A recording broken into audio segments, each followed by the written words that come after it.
কিছুক্ষণের ভিতরে লোকজনগুলো আসবে, ঠিক আছে? আটকে দিবে। ভাই ভাই ভাই ভাই ভাই প্লিজ প্লিজ ভাই ভাই, একটা সমস্যার মধ্যে পড়ে গেছিলাম, বুঝছেন? কি সমস্যা? মানে গাড়িটা এই যে ভালো করে খেয়াল করবেন, এই যে এইখানে যে নাম্বারটা দেখতে পাচ্ছেন না, এইটা আপনার কোন জায়গা বলেন? এই ধর ধর ধর, কামাইছে কামাইছে, ধর ধর, নামেন ভাই ভাই, নামেন নামেন, এ ভাই নামেন ভাই। কথা হচ্ছে তা না ভাই, পকেটে কি কি আছে বের করুন। টাকা পয়সা কই? সিগারেট, টাকা পয়সা টাকা পয়সা টাকা টাকা টাকা, টাকা কই টাকা? হেই বেটা পোহানা, এই এটা কি? তুই ধরবে বেড়া, আর ধর। এই বেকার, দাও দাও দাও। আর কিছু আছে? গাড়ির চাবিটা কই? গাড়ি গাড়ি চাবি গাড়িতে আছে। ও গাড়িতে আছে। আর কিছু আছে? আরো কিছু আছে ভাই? হ্যাঁ, আরে তেপাক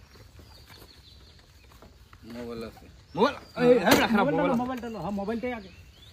আর কিছু নাই না? তেষ্টা দে, পাও দাও চলে। এই না বই তাহুন, না বই তাহুন।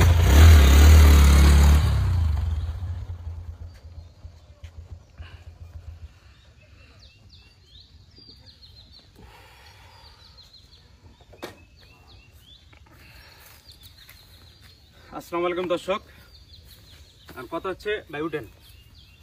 কথা হচ্ছে আমাদের সমাজের ভিতরে বর্তমানে এইরকম সমস্যা প্রায় অ্যাভেলেবেল।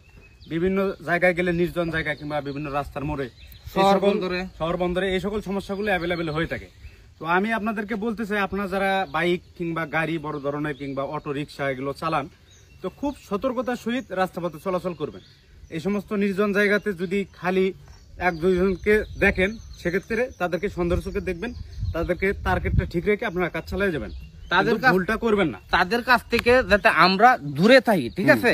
এই ভুল যদি করুন, তাহলে আপনার পকেটে লক্ষ কোটি টাকা এই যে আমারে যা ভাবে এরা নিছে, ঠিক এইভাবেই নিব। সবাই সতর্ক থাকবেন। ধন্যবাদ।